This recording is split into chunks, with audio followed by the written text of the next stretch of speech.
This is the Saturday to Sunday Football Podcast. This is where it all counts. This is why we're here. This is why each one of us are here. And now, here's your host. And we are back. This is Matt Caraccio from the Saturday to Sunday Football Podcast. And the summer seminar series keeps rolling along. And I am incredibly excited to introduce you to somebody that I had the opportunity to meet at the 2019 Sport Movement Skill Conference out in Minnesota. Somebody that really just impressed me with his overall passion and knowledge for just athletic performance and sport. I'm talking about the Director of Sports Performance at DeFranco's gym, Mr. Cameron Josse. Cam, welcome to the Saturday to Sunday Football Podcast. Hey, thanks so much for having me. This is going to be a nice, fun time, I think, for both of us. And it was great to be able to connect with you at the Sport Movement Skill Conference this year. And just excited to see what we can talk about over the next couple minutes here.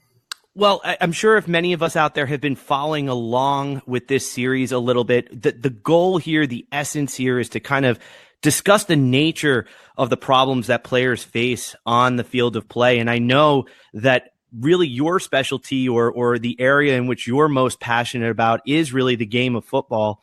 And I think it's fantastic that you're right there, because on the football podcast, it would make a ton of sense to really go in depth in terms of exploring some of these problems from your perspective as a performance director, in terms of what these players are feeling and how you have to represent those environments in your sessions, and really, you know, how you've come to understand the problems that they face along. So it's almost like, can you take us, Cameron, a little bit on your journey in terms of understanding really what confronted your players, your clients, in terms of the nature of the problems they were facing on the field? Where did you come from as a practitioner to where you are now?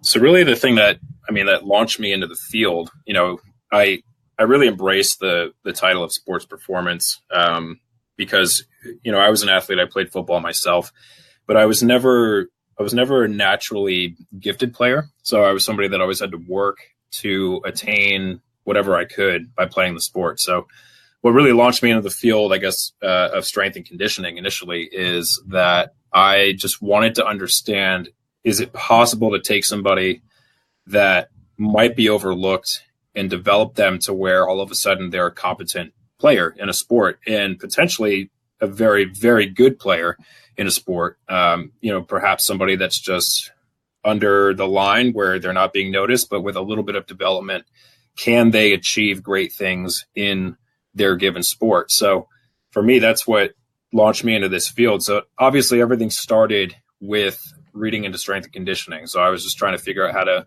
help guys lift weights, try to teach them how to get in good positions, how to understand a little bit about how the body works, right? So for a very long time, my entire focus was on just what Fergus Connolly refers to as the physical coactive. So I was just looking at how to develop guys physically. And as my career's progressed, in reading a lot of books and talking to a lot of coaches, you start realizing there's so many other things that go into sports performance than just what they're physically capable of doing. And that includes their ability to understand the tactics of their sport. So if you're talking about football, if you have a guy who understands the playbook very well, that's really going to help us, because it really doesn't make a lot of sense to throw an athletic freak out there that just has no idea what he's doing. He needs to understand how to operate within the system based on what the coach wants to see. And then you look at things like the technical coactive, which we're trying to understand how we can help athletes achieve their sport skills related to their position and how to do them effortlessly, efficiently, and effectively. So we want to make sure that they can operate within the confines of their position in terms of the skills that go into that, whether it's just getting in a good position or intercepting a pass or whatever it might be. So can they do the skills for their position? And then lastly, which I think is a really big one, and Fergus would agree with me on this, is the whole psychological coactive, which many of us tend to really ignore. Is not, we don't pay attention to how our athletes' mentality is affecting their performance. And I think that's where the field needs to shift in that direction to understand mentally what's going on as well. I think the other three coactives, for the most part, all of us can agree make a lot of sense, right? We need to develop guys physically, We need to make sure they understand the playbook, so the sport coaches understand that side. The technical side is kind of a blend of those two. Like, can they move well, and can they also move for what the playbook is determining? But really, if you look at the highest level of football, or really any sport, the things that hold guys back is that psychological coactive as well. So that's a major part of sports performance. But where my career is at this point is understanding the sport in the context of the sport. So if I'm looking at football, I can't just tell a guy get bigger, stronger, faster. I have to understand all of the nuances of how he's performing in the sport context. And then you have to spread it out even further and understand how groups of players interact, and then the whole team on one side of the ball, and then the whole team in general, like collectively, everybody who's on that roster, how do they all come together? And that includes everybody from your starting players to your second string to your scout team. Everybody's super important in that entire process. And for me, at my point in my career now, where I'm trying to understand true sports performance, those are all of the areas that I'm trying to understand a lot better. And what I love about the way you just ended that discussion was you talked about it as, I got to really understand this all together. Because is there really ever an opportunity where you're separating everything indiscriminately? I mean, Cameron, when you're dealing with your clients or you're dealing with your players, are you ever really siloing it completely down to, here's a basic benchmark, period, that's it, skill achieved, check mark? Is it really ever that way, or is it, as you alluded to, all very much connected?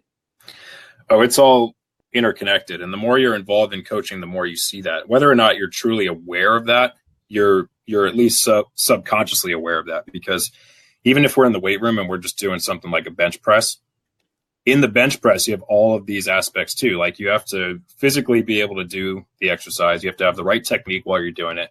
You have to have a good mindset going into it. If you're feeling like, crap, you're not going to go in there and like have a good bench press workout. And even tactically, it's good to understand like why we're doing that. How is that helping me? So there's the four coactives are present at all times, no matter what activity we're doing. Anything that goes into sports preparation or goes into the sport itself, these things are always going to be present at all times, and they influence each other, and they're completely interrelated. And we can't lose sight of that. We can never try to silo any of it. And in order to understand everything in its true context, we have to really take a bird's eye view and see the forest through the trees. And then we can still harp on specific issues, or, what Fergus would refer to as limiting factors of performance, but we still have to understand how those are going to affect everything else. So, right, everything's really, in sports performance, is really nonlinear. So just because you can operate well at a certain skill right now, there's other factors that might come into play later, like fatigue, or I'm mentally stressed, or something like that, that's going to affect my ability to perform that skill. So everything's nonlinear. It's always just kind of chaotic, right? It's not necessarily random per se. Sometimes it can be, but chaotic is probably the best word to use it. There's a certain order to how everything works, but we have to try to do our best to understand the chaos and the complexity that goes into, a team sport athlete. Well, and I think like one of those words, and this is something that I know later on in the series we'll have an opportunity to explore chaos a little bit more, and maybe some of the tangential phrases and ideas that go along with that. Chaos seems to have evolved in many ways into a convenient explanation, and in many ways a misnomer as well. And it seems like, we're always jockeying back and forth between what chaos is and what it isn't. And I'm just curious, as you begin to, you mentioned several times to kind of switch gears and highlight a point that I know you must be itching to talk about, because I'm excited as a practitioner, as just a fan, and I would say somebody who studies movement science, who reads everything that they can, skill acquisition, ecological dynamics. You're working on a very exciting series of books right now with Dr. Fergus Connolly about really football itself. Do you think you can give us and listeners a little bit of a window into what that project is all about, and maybe we can unpack several of the details maybe in a little bit more depth? Sure. Yeah. I mean, really the premise of the entire series is these are principles that can be used in really any team sport. And that's Fergus's mission, is to have these principles in place, and how they are very similar across different sports. But what we want to do, we've been using football as the primary example in this book series, because that's where most of my knowledge is. And considering that we're working on it together, It just made sense to take a football minded funnel, but everybody can keep in mind that like the principles that we're presenting are going to be something that can be used for really any team sport, especially ones that operate on a field. So what we're trying to do with the book series is get people more inclined to look at the sport itself and work backwards from there. So a lot of coaches talk about doing that. Just look at the sport, work backwards from there. But what we're trying to do is provide a roadmap for doing that. Because it's like if you take football players and you just tell them to watch film, right? They could spend 2 hours in the film room and not absorb anything. Because if they don't know what they're looking for, they're not going to get anything out of that. So just to tell somebody to, hey, just look at the sport, all the answers are there. While that's true, it's not helpful, because if you don't know what you're looking for, then you don't understand how to learn about the game in context. So what we're trying to do with the book, especially with volume 1, which is the first book that's going to come out, is present just this idea of the game, right? It's Fergus calls it the game model. So we're trying to look at the game through this game model, which is basically just a series of principles that we can use to understand each moment of the game and have principles associated with each moment. And then from there, that will dictate to us how we go about trying to prepare our players for each of those moments, guided by those principles in the sport itself. So just as like a really simple example, if we're talking about offense, right, that's a global moment is offense. Like offense is a moment of the game. We understand that. So in offense, you have, in the book, we talk about micro moments. So there's just moments that occur in sequence on offense. So in order to just operate successfully on offense, you need construction. That's like the first micro moment. So we have to construct ourselves into a formation, and it has to be something that we've planned, right? We have this construction of what we're trying to do in order to make an offensive play happen. And then the next moment is penetration. We have to penetrate our opponent's territory, take up their field space. And then lastly, we have to be able to execute the actual play. So while we're penetrating their space, that might be like the receivers coming off the line, starting their routes, or running their routes, or their linemen coming off and hitting their blocks. But the last moment of offense is going to be execution, where we have to catch the pass, or we have to try to run through the gap that the linemen are creating for us if we're doing a run play, right? Those are things that are always going to happen in sequence. So if you take those micro moments, you can go back to film and say, all right, at what point in that offensive sequence on each play did we make a mistake? Or that where were we limited? Was it the way we lined up? Was it the way we came off the ball initially? Or was it just that everybody was in the right place at the right time and we just couldn't catch the ball or something like that? That helps us scout the offensive moment a lot better.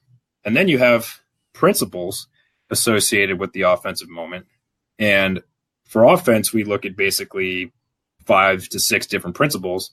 So we can talk about penetration as a principle as well. How do we achieve that, right? We tell our offensive players, like, we have to penetrate their space. Like, we can't just go backwards in our own territory. That doesn't make any sense for offense. So penetration itself could be a principle. We can talk about support, right? We all have to support each other. So I love the example of using a wide receiver, because you could say, listen, if you decide you don't want to run block when it's a run play, you're not supporting the rest of the offense. You're going directly against what makes offense work. So you have to make sure that you're doing your job and supporting the rest of your teammates, right? And then we can talk about depth versus width. We have to be able to attack the field with depth, and we also have to be able to attack it with width. So we need to make the field as big as we possibly can. That's the central premise of the spread offense, is really just making the field. Can we attack it to the width of the field? Can we attack downfield, right? And we have movement in general. So we're just talking about how we can understand how to use our players and their movement to achieve our tactics on offense. So players have to understand the way that they move. Like if you're supposed to run the guy off, if you're supposed to run the linebacker off with a vertical route, there's a reason why we're doing that. We're moving him out of the way so the guy running the dig underneath or whatever now has space, and we can get the ball into space, right? And then lastly, we can talk about maybe misdirection, which is we have to really sell things in order to disguise our true intentions on offense. So if we're doing play action or something like that, like, you have to sell putting the ball in the running back's hands. If it just looks like a joke, they're going to not pick up on that. That's their perception of that is going to be, all right, they're passing the ball. They're not going to be sold on that. So those are just like an example of some of the offensive moment. We talk about defense. We talk about everything else too.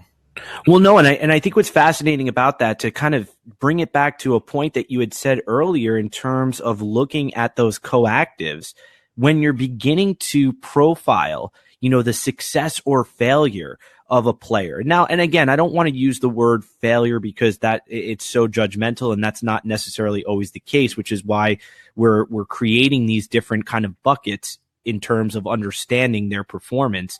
How do we begin to, within this kind of discussion, unpack a player's effectiveness or functionality on the field in any given moment? The principles are obviously this guiding kind of compass for us, but how do we begin to then get down to that more granular player level? How do we begin to kind of profile them within the construct of maybe this entire offensive, engagement or defensive engagement that we're seeing on the field? Yeah. So, I mean, if you look at like all those micro principles I just talked about, right? Like the penetration, the support, attacking the width, the depth of the field, right? Those are micro principles associated with offense. There's some that associate for defense as well. I won't list all of them. They'll be in the book.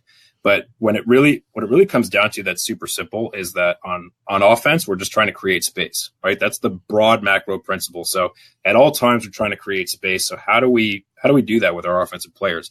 Defensively, it's just the opposite. We're trying to constrain space. So if we understand like that's just like everything we're doing on offense is to create space, whether it's create space for our ball carrier, our running back, or to create space in order to find a window to throw the football into. Every player on offense, if they just understand at all times we're trying to create space, that's why as a lineman, I have to physically move somebody out of the way to create space. Then everything we're doing in training, go backwards from that, is just like garnered into making sure that we can create space, and then vice versa on defense where we're trying to close space down. So if we work backwards from there, then for one, do they understand psychologically, mentally that that's what they have to do? And that's also associated with tactics, right? So we can see the blend right there. Like, do they have the mindset to understand, like, we need to just like create space as much as we can if we're talking about offense, right? And then do we understand tactically why we have certain plays that are designed to do that? Zone blocking, man blocking, whatever it might be. If we're talking about offensive line, or certain routes that we're running are there to create space, right? And then technically, do we have the technique associated with that? And then lastly, physically, can we physically achieve that as well? Is the lineman strong enough to move somebody out of the way? Is the receiver fast enough to get to the zone in the proper timing and the proper sequence based upon the offense that we're running? Do we have the endurance that allows us to keep going from there? So we have to look at it through all of these different funnels and then try to figure out where our limiting factors are. And it's not like there's just going to be one limiting factor, but we can focus on the primary thing. So what's interesting in the first book is that Fergus had these diagrams, right, where one of them says, does our player play strong? And then the other one is, does our player play fast, right? Because we can look at coaches who are like, our players aren't strong enough, because they're not bench pressing 400 pounds or something. Like, what's that? What does that metric have to do with anything really when you look at it? Because in my experience, I've worked with NFL linemen, especially NFL tackles that are lankier guys, and they don't bench press that much, relatively speaking, to other positions or just other strong bench pressers. But these are guys that have really long arms. They can just drive guys off the ball. So let's look at the film first, right? In the film, is he blowing somebody up off the ball? If so, then we can say, guess what? He plays pretty strong. I don't really think that's a major limiting factor for him, right? Vice versa, if we see somebody who just a lineman, for example, that can't drive a guy off the ball, what's going on with that? Is it because he's weak? Like, does he just need to get stronger in the weight room? Does he have weak legs, weak, pressing muscles and just upper body? Or is it because he doesn't have the right technique? Is his leverage off? Does it not make sense? Is he unsure of he's supposed to block? Is that why he can't do it? Because he's caught out of position because he doesn't really know what he's doing tactically? Or psychologically, is he just afraid of contact? Does he not want to just go maul somebody? Like, is he just kind of a softer personality, right? So you start looking at, like, through these four coactives, how these players are operating on the field. So I think too many coaches are looking at physical constructs, but they're not necessarily spending a lot of time on the other coactives. And just as a short example, when I was playing in college, there were plenty of guys on the field that were physically just dominant guys, but they didn't know what they were doing. They didn't know how to line up. They didn't know who they were supposed to cover. I was a DB, so I worked with the other, I was in the group of DBs. Some guys just didn't know who they were supposed to cover. They didn't necessarily have the right technique to do it. But, coaches like them because hey, they're really fast in a 40-yard dash, or they're pretty strong in the weight room, or they've got great explosive ability, right? And it's just this misconstrued ideology where we're not looking at the game. We're just looking at random data points that we don't understand in context. So if we look at the game first, then we can start to understand things in context.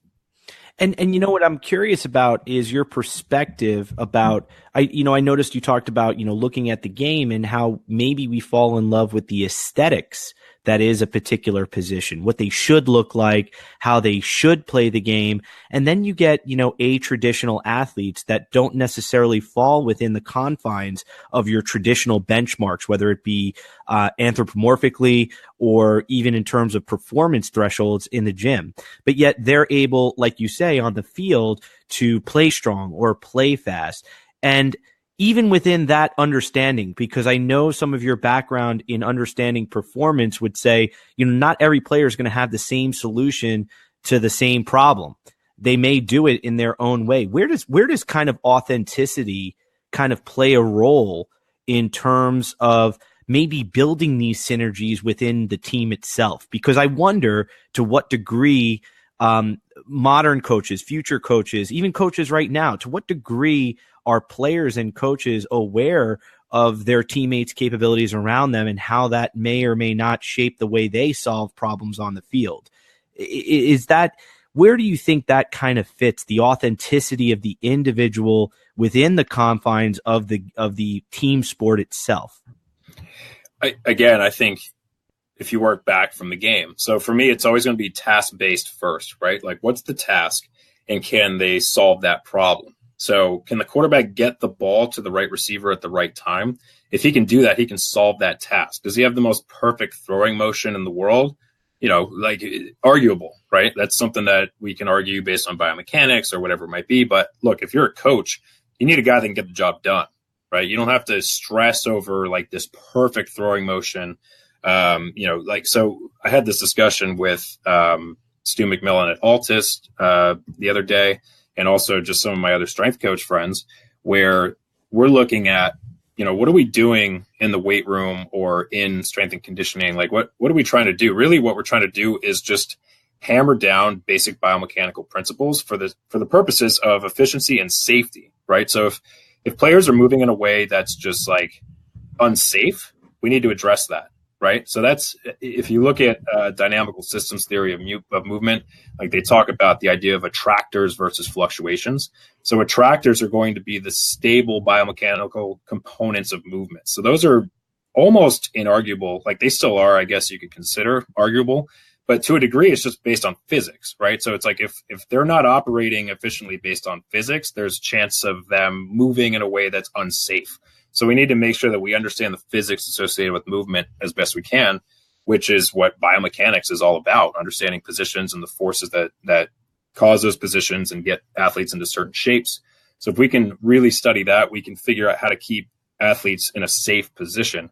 But once those are in place, then the rest of their performance is going to totally operate based on a certain movement bandwidth, right? So the movement bandwidth that we're talking about, that's a fluctuation. So running back going to make a cut, some of the attractors that we would focus on is, listen, you need to lower your center of mass. You need to drop your hips in order to become more stable. That's inarguable. If you're not going to lower your hips when changing direction, then you're not going to be as stable, than if you were to lower your hips. So the other thing is you want to plant outside of your center of mass. Obviously, the foot's always going to be outside the center of mass to redirect the movement in a different direction. These are all attractors that we're talking about that we can teach. We can reinforce those things, just get them to understand, because really they're just movement principles. They're not exact positions. So that's where fluctuations are going to be key, because, and that's where we have to take hands off as coaches is, all right, that guy's lowering his hips into his cut. Now, the degree to which he lowers his hips, the depth of his hip drop and the lowering of his center of mass is going to be based on the task that he sees in front of him, right? So if he just sees a guy who's in a certain position and he can make a quick cut just in and out, and he doesn't have to like cover that much ground, he can lower his center of mass a little bit and just make a quick cut and then keep moving, and he's bypassed that defender, then great. He accomplished the task. He was in a biomechanically safe position, and he just didn't have to lower his hips that much in that particular situation. Now, maybe you're running to the outside. You have two guys attacking you from the inside in, trying to come tackle you. Then you have to really like sink your hips super low, get a ton of stability, and do this major jump cut almost off both feet to just like cover enough ground to get inside those two defenders and break their ankles. Like, that's another fluctuation. Now it's just like, I have to do what I need to do to get the task done. But so, in strength and conditioning, we're trying to reinforce those safe positions. But when we're talking about game-based activities or sports practice, like, we should be focusing on the task. As long as they're moving safely, we should just let them do that the way that they're going to do it. The way a quarterback throws the football is going to be a little bit different based on a ton of different things. Guys are built very differently. They have different strength abilities. They have different power abilities, but it doesn't necessarily mean that they can't get the job done. And that's what we need to focus on most, is just the task, and can that problem be solved? I would like to just can the last 30 seconds of what you were saying and make it my bookmark on social media, because that is precisely what the player problem solver paradigm for evaluation is really all about. I will never be able to, be in the weight room with these guys if I'm watching a guy in film, and I'm never going to be able to interact with coaches in the same way that other evaluators or scouts that are working for teams might.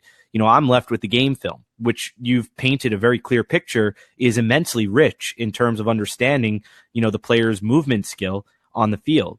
But the thing that I think is fantastic is you keep coming back to this idea of, we can't be hamstrung by perfect positions and what perfect motions may look like. Rather, we have to start thinking more holistically about the problem in front of them and their ability to meet the demands of that problem in front of them. And I'm curious, as you started to allude to this idea of teaching with games, it was something that for listeners out there, if you haven't had the opportunity to even think about coming to the Sport Movement Skill Conference, I can't reiterate enough how intriguing of an opportunity it should be for you, and something you should bookmark, because Cam really did an outstanding presentation on teaching through games and this idea of educating players, especially in football, through games. And you did an outstanding workshop with us as coaches and as fans like myself, where we got a chance to embrace some of these ideas and see them in work, at work, in play, in games. And I'm curious, as you're creating these environments, as you're trying to unpack the information that is important for movement, on the field, how do you begin to kind of do that? And how do you begin to kind of scale it or individualize it to a player or groups of players? Is it something where you're taking film, you're going back, you're using their film as a base mark, a baseline, so to speak, to what types of games you may want to develop? Take us maybe inside a little bit of that brain of yours. Obviously, don't give away all your trade secrets, even though I'm kind of asking for them. But kind of, how do you begin to kind of unpack, a player and what we need to do to improve their play on the field from that game's perspective? And again, maybe give people understanding of game's perspective if they're not familiar. Yeah, I would love to go into it and touch on it. And this is all something that in my career is relatively new that I've embraced. And in my setting here in the private sector, I'm not using a lot of game film to determine what I'm doing, because these guys come from all different disciplines. Sometimes I'll mix guys together. Sometimes if a high school guy is like fairly advanced, I'll just throw them in with NFL guys. I want them to have that exposure. So for me, it's really just about understanding the typical game situations that would occur just no matter who you are and what team you're playing or whatever. So here, what I'm doing is a lot of focus on a lot of matchup situations. So in the next book, we don't touch on it too much in volume 1, but in the next books to follow, in the series that I'm writing with Fergus. We're going to touch on just these broad classifications of different drills and game-based activities that you can use. And some of them are closed in nature. So I've been a pretty big just critic of closed drills for a while, but I've been also understanding that sometimes you can use closed drills to reinforce the attractors that we talked about before. You can have a guy in a warm-up drill make a cut just on air, so he understands that stability of lowering a center of mass. So we have different categories associated with closed drills that goes all the way into like the weight room and everything like that. And then in terms of our open-based activities, we have what's called tactical drills, or you could understand those as being maybe matchup games. So really we're looking at one-on-one situations, possibly two-on-two situations. So it is kind of a game-like feel to it. You know, the most traditional, obvious one would be a wide receiver versus DB one-on-one situation. But for me, I try to scale those drills from simple to complex. And so at first, maybe it's just like setting players up to understand that they have to read each other's hips, right? Their center of mass. So a lot of guys don't even understand that, where if I'm on defense and I need to go like attack somebody's leverage and make sure that I close in and constrain space, I have to read his hips because his hips are going to tell me where he's going. But the same thing happens on offense, where if you're in a one-on-one open field situation, if you can read that guy's hips across from you, get them to point in a certain direction, you can manipulate him to do what you want. So now I am setting you up so I can exploit the space behind you or something like that, right? So honestly, like my biggest influence for those situations has been special team oriented situations, because I think if you're somebody who can operate well on special teams, because those are just really hard matchup situations. You think about like kick return, like you run, you turn around, and the guy's already got full speed. You got to pick him up somehow, right? And get in his way. Like that's a really hard situation. If you can do that, I think there's a lot of similarity to being able to do that and then covering somebody on a route too.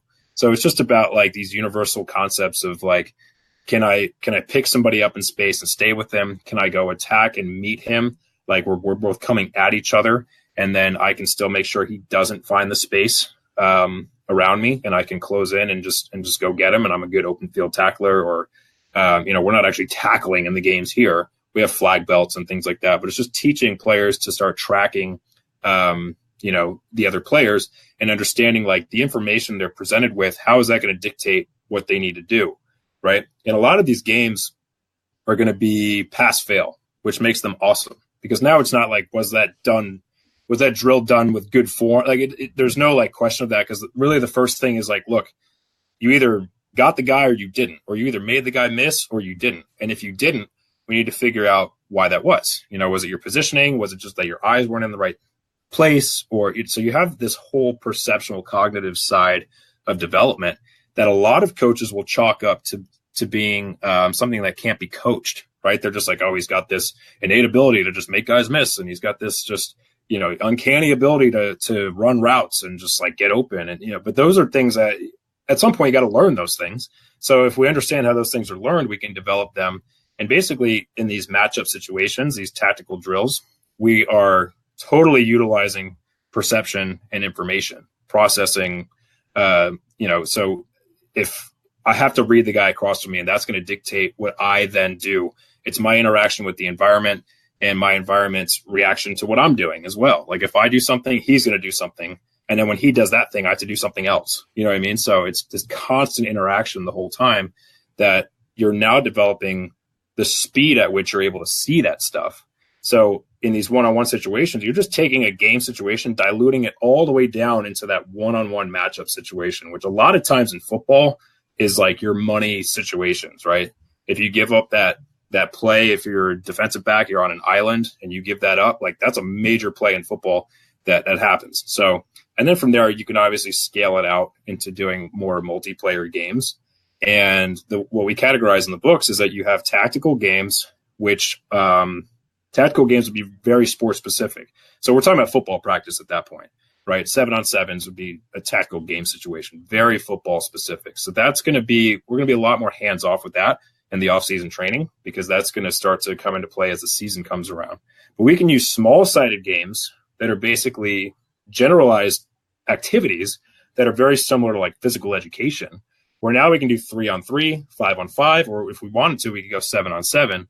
But the concept of those games is to use something that's not the sport, but understanding at the same time that all team sports are going to have the same global principles associated with them. So at some point in every team sport, the players are going to structure and formulate themselves, whether they're attacking or defending, right? That's always universal. Whether it's football, soccer, lacrosse, basketball, you have to create a formation in order to accomplish your tactical aims. There's going to be some level of ball circulation, or if it's hockey, it could be a puck, just some kind of sport object.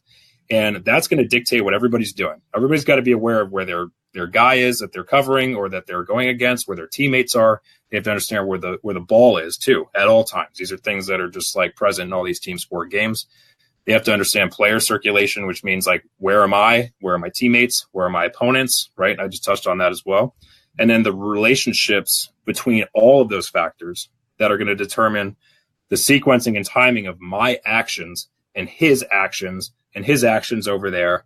Like, what's the relationship with all this stuff? And we're developing all of these no matter what team sport we're playing. So if we take football players and we have them play ultimate frisbee, it's got, seemingly nothing to do with football, but the movements are very similar. The principles are very similar. We still have to understand spacing. How do we manipulate space? If we're on offense, how do we create space? If we're on defense, how do we close it down? Same exact principles, right? And it doesn't matter what it is. So whether it's like floor hockey, whether it's, ultimate frisbee, even if we're doing something like tennis, right, where it's like a net game or volleyball, there's still aspects of teamwork that's going on. Communication, formation and structure. Where's the ball? Where's the ball going to be? Where's he going to be? What's going on here? What are they setting up? You still work on that perceptual cognitive speed in a multiplayer setting. And at the same time, guys are having fun and they're developing a lot of physical qualities that we're looking for as well. They can still develop change of direction ability. They can develop game speed. They can develop explosive efforts. If you're playing volleyball, you jump for the ball. That's an explosive effort, right? So now we're just doing everything through a game-based lens. So whether we're doing one-on-one situation or something like, I'll have my guys play like med ball volleyball, for example, or, like an ultimate frisbee type of variation, and we'll condition by using those games too. So I'm not touching on their tactical games. I'm not touching on what they're doing with their actual teams. They're going to go back and do that when they work with their teams, right? But I can still help develop their brains for perception and action, and just that whole perception action cycle, and allow them to react to what they're seeing and picking up on information and just looking at their environment and just understanding that, like, if I move too fast, that might be the wrong movement. So like speed kills, but the right speed kills, right? Optimal speed kills, not necessarily maximum speed. If I move too fast, I'm going to tire myself out. Now I'm useless, right? I need to make sure I understand how to almost run less, but move more efficiently so that I can keep operating at a high level. So there's all these weird things it's very fuzzy, right? Like, that's when we're training athletes for these things, it's a fuzzy aspect of development, because as a coach, you have to understand that you just put the game rules in place, you let them play the game. And that's really hard for a lot of coaches to do, because you don't get to talk as much when these things are going on, but you're allowing players to explore their environment, explore their own movement solutions. And a lot of times they'll figure things out that you might not have really been able to teach them anyway. And they just figure it out on their own. And that's why we talk about non-linear skill acquisition over time. No, and I mean, first of all, the number of things that you went into, first of all, it was astounding. And I think the examples that you provided and the context with which you shared them really leaves little commentary on my part. I think it stands alone as being a really excellent discussion about how all of these actual different dimensions of play are woven together within terms of the team, the individual, as well as the game itself. And this is where, as we kind of bring this to a close, because you've been so generous with your time, and I don't want to monopolize it, but I will ask you, if you had to leave kind of one kind of enduring thought for a coach or a fan or an evaluator when they're watching games this season in football, what might be that kind of salient point or lingering thought that you might want to leave people with? Well, really the biggest one that frustrates me the most when you look at least in the media, because I'm not in scouting rooms with coaches, so I don't know necessarily exactly what they're scouting, but what they portray on the media that frustrates me the most is that if you're scouting a player, don't just be sold on his 40-yard dash, or don't be sold on his size or something like that, right? Like, let's look at how that player plays football and also what kind of person he is at the same time. Because if we're just over stressing things like the 40-yard dash, like you have to look at like, what are we trying to do here? Like what are we trying to set up for our system? What kind of players are we looking for? Not just physically, what can they do what we're asking them to do from the playbook, but are they going to be people that we like to work with, right? Are they going to be people that they're going to come in the building? We're going to just love working with these guys. They're going to be totally just, because at this point it's a career when you're talking about professional sports, right? So at that point, it's like you go to work every day. You don't want to be surrounded by people you don't want to work with. Like you want to work together. You want to feel like you're part of something together. And so it's about having the right people in the building. So I think, in my opinion, obviously, like I'm not a football scout, but just using basic logic, I think when coaches are saying we're going to take the best available guy that graded out the highest, like what are they grading? What is that based on, right? So if a guy just doesn't fit your system, then how is he the right guy for you? Like it doesn't matter if he's grading out crazy with these physical stats and like, oh, look, he had this many sacks this year. What, like all that stuff is deceiving, because you have to understand, like, what are we trying to get done here? And can we find the right people to get that job done? Right? If this guy's only ever been a defensive end in like a 4-3 setup, and he's always had his hand down, he's always just rushed, he's never covered his zone, nothing like that. And we're like, well, you know what? We run a 3-4, and he ran like a 4-4. Let's see if he could play outside linebacker in a 3-4, where he's got to cover the zone or cover the slot, or it's like, and that guy's gonna be like, you want me to do what? Like my whole career was based on just like rushing the passer. Like I should go to a 4-3 team, not a 3-4 team. Or if I go to a 3-4 team, at least do something that fits my skill set. Don't just be like, well, you're fast. Go play outside linebacker. You ran a 4-4. Why aren't you fast enough? It's just, there's things like that happen all the time. And then I think you can literally ruin a player's career by trying to do that, by not getting him in the right position, in the right system. And obviously you want guys that can perhaps fit a bunch of different systems and, just physically might make sense for more than one system. But if you're a team and you're looking for particular players based on what you're trying to do, then I think it just makes the most sense to look at what you're trying to do on the field and also what type of people you want to have around. So if you have two guys that are they grade out pretty closely, one's just a little bit higher in terms of what he can do as a player physically, but the guy who's a little bit lower of a grade is just an awesome dude. He's going to be there for you all the time. And he's capable of getting the job done, solving the task the way it needs to be solved, right? That's the guy I want, is that guy, right? I don't care if he ran a 4-5, the other guy ran a 4-4.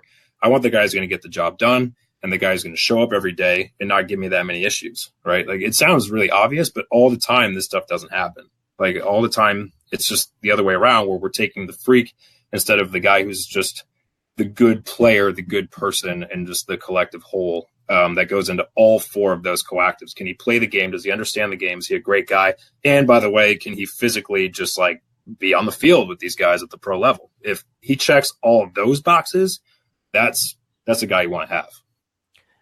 He is Cameron Josse, the director of sports performance at DeFranco's gym. Cameron, I cannot say enough how incredible this was and how much I enjoyed this discussion, as I have throughout this series. But there was just so many really incredible pieces of information here that I know I'm going to be going back and listening to on my own. I just want to thank you on behalf of myself, the listeners, and the rest of the people at the Saturday to Sunday Football Podcast. Thank you so much for joining us. Hey, thanks so much for having me on, man. I love talking football and everything that goes into preparing players, so it was a blast. I really appreciate it. Yeah, and you know what? This is obviously, I mean, I'm going to have to bring you back because there's just so many different avenues we could have went into, and just obviously there's just so much here more to unpack. I mean, I've been saying, we should be looking at the landscape of problems that we need to solve at each position and finding players that are adept at solving those problems. And those are the guys we should be targeting. And it's just like to hear some of this even resonate within your discussion really just makes me excited for this upcoming season. And I hope for all the listeners out there that this discussion excites you for the upcoming season as you begin to kind of think about where this fits within your own lens and your own understanding of the game, whether you're a coach, evaluator, or even fan. So once again, Cameron, thank you for joining us. How can somebody get in contact with you? How can they follow your work? When are these books going to be out? I can't tell you when the books are going to be out because we're trying to figure out like the graphics and things like that. I can promise you volume 1 is going to be this year and very soon, possibly in the next couple weeks to maybe a couple months at most. But in terms of getting in touch with me, the easiest way to do it is my wife runs our operations at DeFranco's here. So she's kind of like our liaison that just, because we get a lot of weird emails, believe it or not, from just random people. So she helps kind of funnel the more real things. So if you really want to get in touch with me and talk to me about this stuff, she's the easiest way to get there. And then from there, she can give you my direct information. So her email is Jen, Jen, at DeFranco'straining.com. It's all just one word, DeFranco'straining.com. And she's just the easiest person to get in contact with. She's always on her email, and she just forwards everything to either Joe DeFranco or to me. So that's the easiest way to get in touch with me.